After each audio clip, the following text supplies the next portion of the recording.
Olá, eu sou o Everton da Eu no Leme. No vídeo de hoje a gente vai descobrir se os seus pensamentos estão te influenciando de forma negativa. Não é de hoje que se sabe da existência e da influência que os pensamentos podem ter na vida de alguém. Porém, a discussão sobre mentalidade e saúde mental é muito recente na história do ser humano.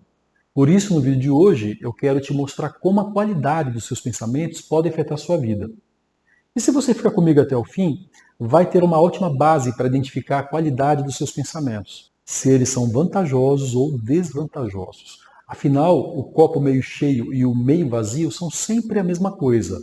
O que muda são seus pensamentos e a sua perspectiva. Então, sem mais delongas, vamos lá.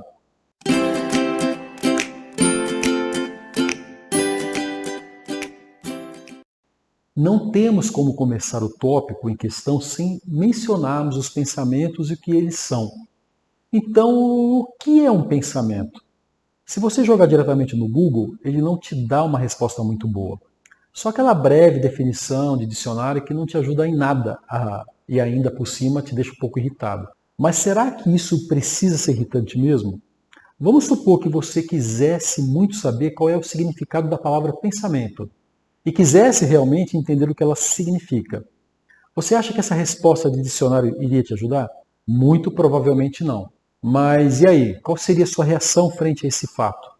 Você iria ficar bravo porque o dicionário não presta ou você iria rir dessa situação absurda? Uma pessoa reage de um jeito e a outra reage de outro jeito. Uma delas pode ficar vermelha de raiva por causa de uma coisinha assim, e outra pode acabar rolando no chão de tanto rir. Imagine que o dicionário seja uma pessoa e você pergunte para ele: o dicionário, o que significa fazer? E ele respondesse: é aquilo que se faz. E essa fosse sua resposta inteira, fosse a resposta total que a máquina desse para você, o dicionário desse para você. Não seria uma resposta engraçada? Não sei como funciona o seu senso de humor, mas seus pensamentos e a sua maneira de viver a vida sempre determinam se o copo está meio cheio ou meio vazio. E a única pessoa capaz de enxergar o mundo de uma maneira mais vantajosa para você, evidentemente que é você mesmo. Existem muitas frases comuns, como a do copo, que querendo ou não, ouvíamos muito quando éramos pequenos. Frases que falam e alertam sobre a mentalidade, sobre as múltiplas facetas do pensamento, mas que não levamos conosco para a vida adulta. Ficam esquecidas. Aí a gente cresce e começa a levar tudo a sério, perde um pouco da graça da criança, da liberdade de poder levar as coisas na brincadeira e viver com leveza. Claro que eu não estou falando aqui para nunca levar as coisas a sério, longe disso. A responsabilidade é o que faz a vida valer a pena, na minha opinião. O que eu estou dizendo é que seria muito mais interessante viver a vida de uma forma mais leve, menos pesada, menos pesarosa. Deixar as ondas correrem livres e fazer o que você precisa fazer, independentemente de qualquer coisa. O único fato que existe é que o copo foi preenchido até 50% da sua capacidade máxima. Se ele está meio cheio ou meio vazio, o que determina é a sua percepção de mundo, suas visões de como as coisas funcionam e seus pensamentos reagem diante disso. Se a gente extrapolar o sentido da frase para todas as áreas da vida, de repente tudo fica mais sombrio, mais triste. O que aconteceria se você sempre vivesse um mundo meio vazio, um mundo meio sem cor, um mundo meio morto, meio sem vida? Imagina se você ganhasse 100 mil reais do nada. Vamos supor que caia do céu uma maleta cheia de dinheiro que é sua, só sua. Se você for assaltado no meio do caminho e tiver que dar 60 mil reais ao assaltante, qual vai ser o pensamento que vai prevalecer na sua cabeça? O de que você ganhou 40 mil reais ou de que você perdeu 60 mil? Pense direitinho. Coloca aí nos comentários aqui do vídeo e me deixa saber a sua opinião sobre isso, eu estou curioso.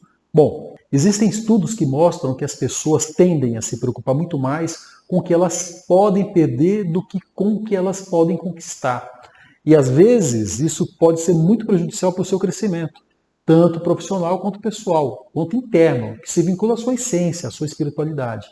Se, por exemplo, você vive com medo de perder o emprego, as chances de você desistir da promoção são mais altas, já que você vai ficar ainda mais preocupado com as consequências de um erro cometido no cargo maior. Quanto maior a responsabilidade, maior o risco. Se você tem medo de ficar só, Talvez você mantenha um relacionamento com alguém que você sabe que não é a pessoa certa para você. Se você tem medo de ser diferente e de mudar, talvez você não se abra para as ideias que poderiam melhorar sua relação consigo mesmo.